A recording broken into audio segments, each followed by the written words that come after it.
Bonjour à tous et bienvenue autour de la grande table. Elle a suivi la ligne du RER B du nord-est au sud-ouest de Paris. Elle a filmé Train de vie et Visage de France. La réalisatrice Alice Diop est notre invitée à partir de 12h55 pour nous, son film documentaire primé à la Berlinale, à voir dès aujourd'hui sur arte.tv, la semaine prochaine sur Arte. Mais d'abord, figure emblématique de la littérature nordique, l'islandaise Audur Ava Ólafsdóttir continue à bâtir une œuvre depuis Rosa Candida. Prix Médicis étranger il y a 2 ans pour Miss Islande, la romancière revient avec La vérité sur la lumière chez Zulma, traduit par Éric Bourri. Parcours de sage-femme, histoire de vie avec douceur et poésie, Audur Ava Ólafsdóttir est notre invitée, notre première invitée à écouter jusqu'à midi et demi.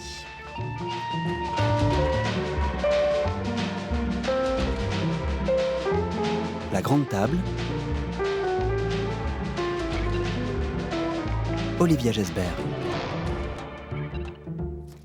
Et comme elle a étudié à la Sorbonne, vous savez quoi ? Audur Ava Ólafsdóttir parle français. Bonjour. Bonjour. Bienvenue. Seulement que je ne le pratique plus, pas en tout cas depuis 2 ans que je suis restée là-bas sur mon île Noire pendant le Covid. Alors on va le pratiquer ensemble jusqu'à essayer. midi et demi. Ouais. Le français, c'est la langue de vos 20 ans, la langue de vos études, la langue de Marguerite Duras, celle d'Hervé Guibert que vous citez souvent.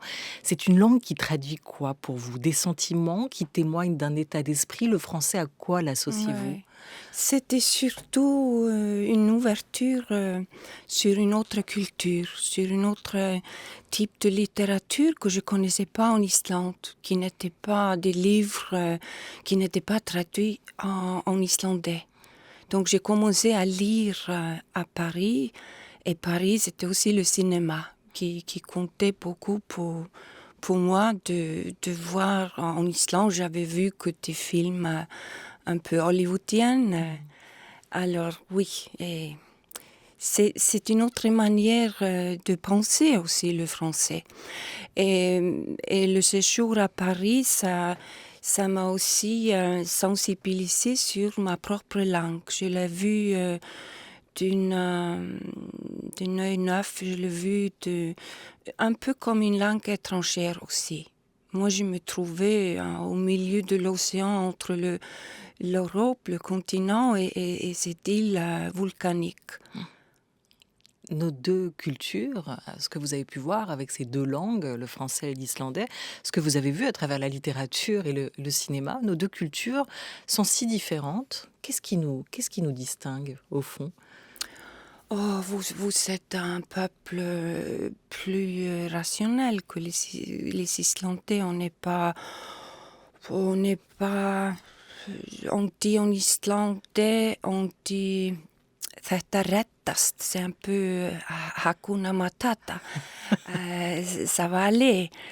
Alors qu'il paraît que vous êtes le peuple le plus pessimiste, le plus réaliste dans le monde. Mais et c'est bien, ça m'a donné beaucoup de positif d'avoir accès à ces 2 cultures. C'est une autre philosophie du bonheur en Islande. C'est ça, Ouais. on peut dire ça. C'est, Ouais. c'est aussi On est confronté constamment à quelque chose d'imprévisible, les éruptions, les tempêtes, le temps qui change 5 fois par jour. Donc on est très bien, on reste plutôt stoïque, affronté aux catastrophes naturelles, alors que pour les petites choses quotidiennes, de rien, on s'affole. On se dispute comme dans une famille. C'est là que le battement du cœur s'accélère. C'est pour des petites choses, ces Voilà. petites choses du quotidien, pas Oui. pour les grands événements. C'est un peu ma méthode aussi en écriture, d'utiliser les petites choses de la vie quotidienne et de les faire symboliser quelque chose de plus grand. Ouais. Vous lisez l'anglais, vous lisez l'italien, vous lisez le français, Audur Ava Ólafsdóttir, mais vous ne pouvez écrire visiblement qu'en islandais. On n'écrit jamais aussi bien que dans sa langue maternelle, dans cette langue qu'on a entendue dès le ventre de sa mère, cette petite musique qui nous habite depuis même avant notre naissance. Ouais. Oui, c'est ma spécialité d'écrire dans une langue minoritaire, marginale, que personne ne comprend. En plus, la première langue étrangère qu'on apprend à l'école, c'est le danois. Encore une langue qui ne sert à rien, ou presque. Mais et je pense effectivement que la seule chose que les écrivains islandais ont en commun, c'est d'écrire en islandais. Notamment, Ouais. mais aussi d'écrire l'Islande. Dans une langue qui Ouais. pourrait bien disparaître. Dans La vérité sur la lumière, ce nouveau roman qui est traduit aujourd'hui en France, Dija, comme sa grand-mère Fifa, est sage-femme, mère de la lumière, si on traduit littéralement. Elle met au monde des bébés qui plus tard deviendront grands. Sacré métier, sacrée vocation. Les mots ont pour vous le pouvoir de nous éclairer sur le sens de la vie. Vous ouvrez ce livre justement sur les 1001 déclinaisons de ce mot sage-femme, les 1001 Ouais. manières de le dire. Hein. Ouais. Oui, le point de départ de ce roman, c'était en 2013, quand les Islandais ont élu leur mot préféré. Et c'était en fait sage-femme, qui en islandais est mère de la lumière, ou ljósmóðir. Et c'est composé de mère et de lumière. Et dans le sens que tout enfant est la lumière du monde. Et moi, j'ai en fait, j'ai décidé à cette époque d'écrire un roman plus tard sur la lumière, sur le sens de la lumière dans un monde noir. Et je trouvais ça logique que l'héroïne allait être une sage-femme qui n'était pas seulement une spécialiste de la lumière, mais dans la nature humaine. Et en fait, j'ai écrit 2 romans avant, L'Or et Miss Island et 5 pièces de théâtre, pour ensuite revenir à ce roman, La vérité sur la lumière, qui est en quelque sorte devenu un roman sur l'homme animal, sur la bête humaine, sur l'animal le plus fragile, le plus vulnérable, c'est lui qui est né nu, sans fourrure ni plume, et pour qui n'a rien à le protéger, en fait, ce 50 centimètres qui dépend totalement des autres. Il faudra même 3 mois pour que l'enfant découvre qu'il a une main. Et je compare l'animal humain, cet animal perdu comme nous tous, à d'autres animaux, comme par exemple la baleine qui m'intéresse depuis toujours. Il y en a des baleines dans plusieurs de mes romans. Et en fait, la baleine est un autre mammifère qui a besoin d'une sage-femme, puisque le petit dépend de l'assistante pour aider à remonter à la surface pour prendre de l'air. Sinon, il va se noyer. Il y a une vraie continuité, vous le dites, entre vos différents livres, vos différents romans. Il y a cette quête de vérité, de lumière aussi. Et vous évoquiez l'or tout à l'heure. Alors, c'est pas l'or, la matière, le matériau scintillant. Hein, Ouais. Comme vous l'écrivez, il y a ce tréma sur le haut. Et je crois que ce mot signifie cicatrice. Ouais. C'est ça. Oui, Et vous le dites aussi. Tout à fait. C'est un roman sur la souffrance, sur la guérison, sur la réparation, sur la masculinité fragile et sur la sensibilité masculine. Mais notre première cicatrice à tous, voilà. c'est ce nombril. Voilà, c'est ça.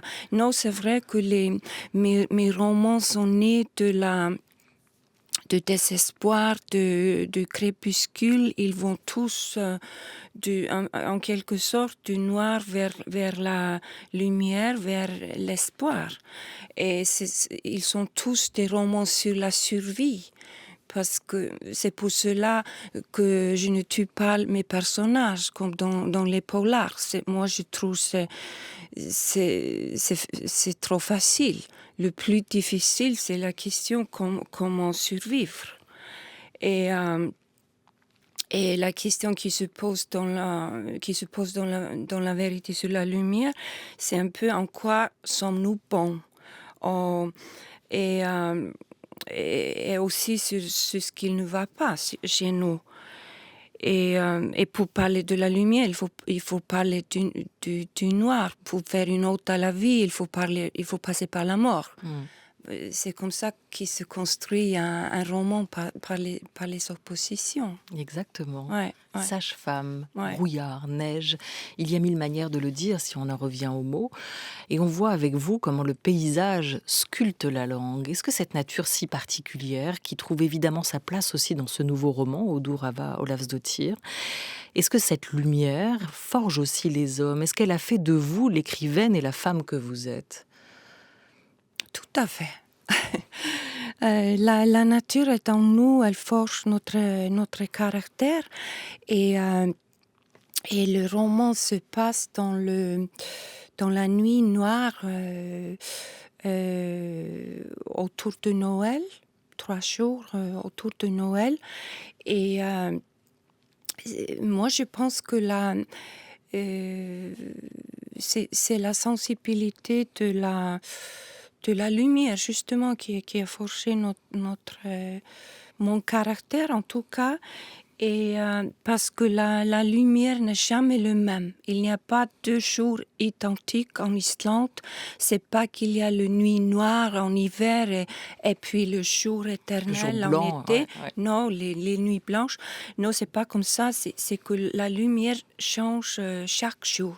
Le 19 mars, c'est pas la même lumière que le 3 septembre. Et voilà, il y a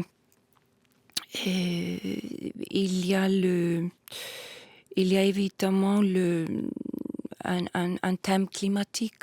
Et la lumière étire le temps aussi. C'est ce que dit l'une de vos camarades d'écriture, Steinunn Sigurdardóttir, si je prononce bien, écrivaine et traductrice islandaise également, auteure du Voleur de vie, de la place du cœur et d'un recueil de poèmes, Amour de l'Islande. On l'écoute.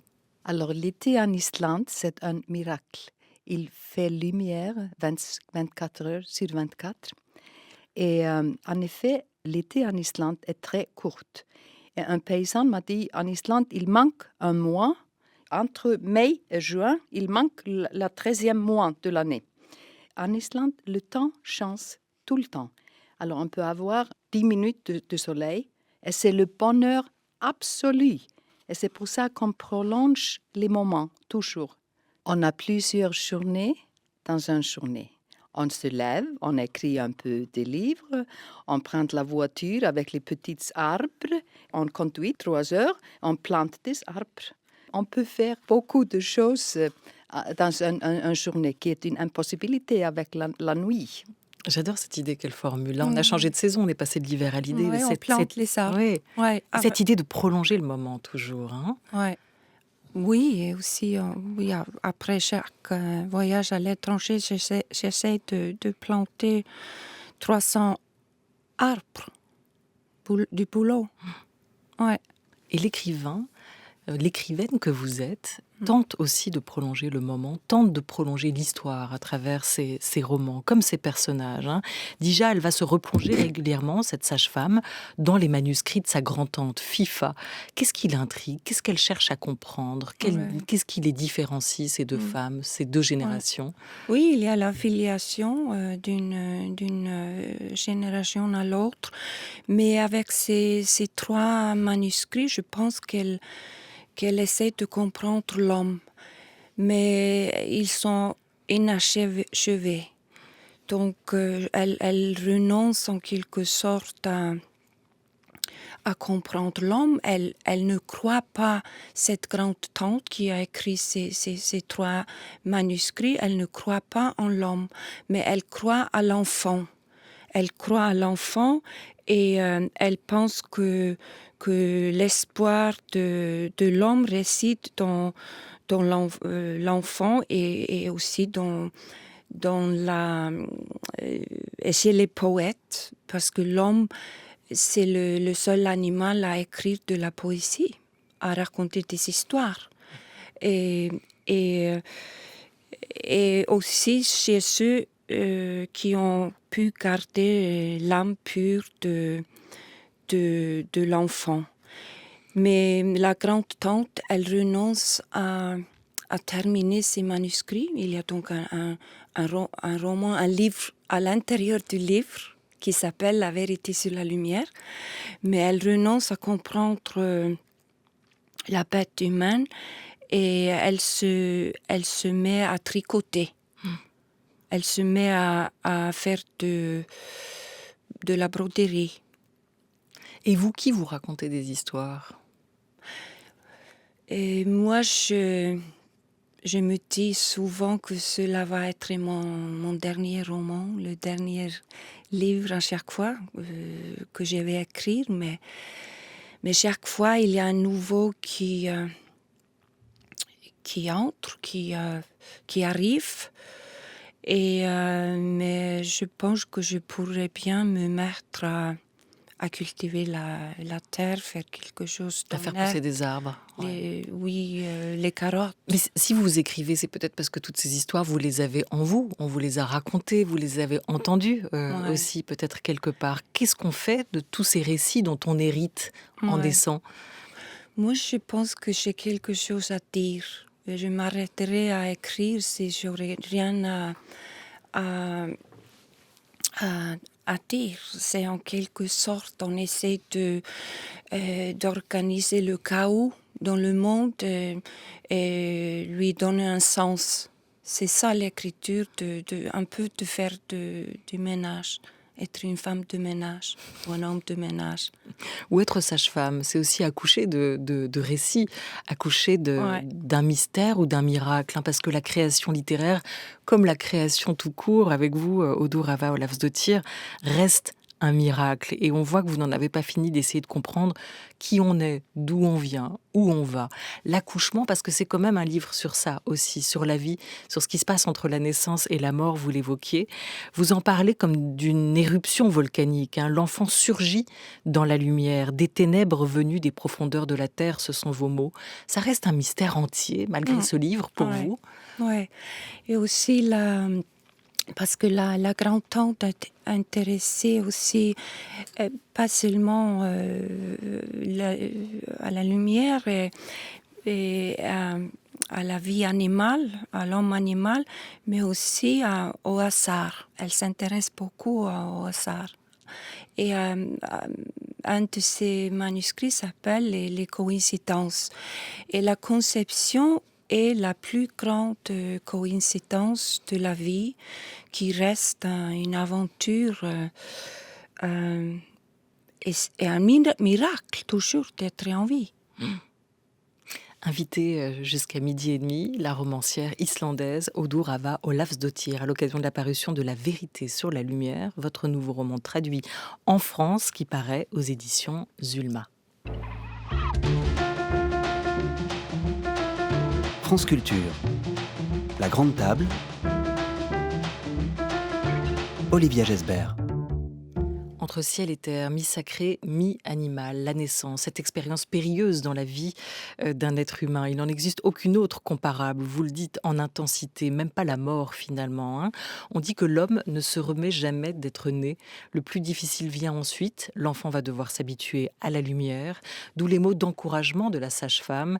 Allez, courage, la pente qui t'attend est abrupte. Odur Ava Olavsdottir, je voulais vous proposer d'écouter les mots d'une sage-femme française. Elle s'appelle Chantal Birman. Elle a été mise à l'honneur très récemment dans un film documentaire à la vie d'Aude Pépin, sorti en salle le mois dernier, encore visible dans quelques cinémas. Elle a été sage-femme pendant 49 ans. C'est une vocation qu'elle a découverte à 17 ans, dès sa première année de médecine. Et depuis, elle pratique. Et pour elle aussi, tout ça reste au final encore un mystère. Sage-femme ou femme sage ? Est-ce que sage-femme est une femme sage ? En tous les cas, elle a eu la chance, avec ce qui lui arrivait dans son métier, d'y réfléchir.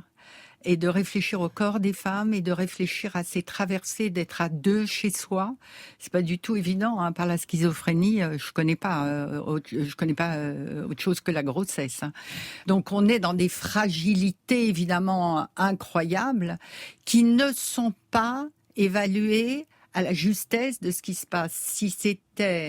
Si on analysait ce que vit une femme pour être enceinte, pour se laisser, atteindre, pour pouvoir avoir un enfant, la fragilité même de l'amour et des risques qui sont pris par les individus à chacune de ces étapes, je pense qu'on changerait au niveau des valeurs du social et on pourrait essayer de construire autrement ce qui devrait être les berceaux de l'humanité, c'est-à-dire tous les lieux où sont mis au monde les enfants et où sont mis au monde en même temps les familles, où sont mis au monde en même temps les mères et les pères.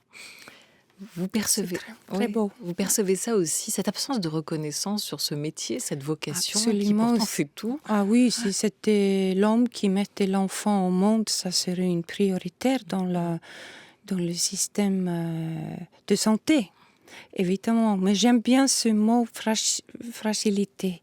Et je pense que c'est... pour moi, mon roman, c'est une ode à la fragilité. Fragilité de l'homme et sa faiblesse aussi qui peut devenir sa force aussi, notre force. Parce que, par exemple, nous ne pouvons pas voler, donc on construit les avions. Et on pourrait aussi, si on voudrait bien, on pouvait trouver des solutions aux problèmes climatiques. On pouvait utiliser notre cerveau qui est, paraît-il, 5 fois plus grand qu'il devait être par rapport à la taille du corps. On ne les utilise pas assez. Pas pour les bonnes pas choses. pour résoudre les problèmes climatiques, en tout cas. Et ouais. Vous citez souvent Nietzsche, vous le mettez encore en exergue de l'un de vos livres, c'était l'exception. Nous voulons être les poètes de notre vie, et d'abord dans les choses les plus modestes et les plus quotidiennes. Ouais. Oui, j'aime bien. Nietzsche, j'ai commencé à lire à Paris, il a fait partie de ma vie depuis.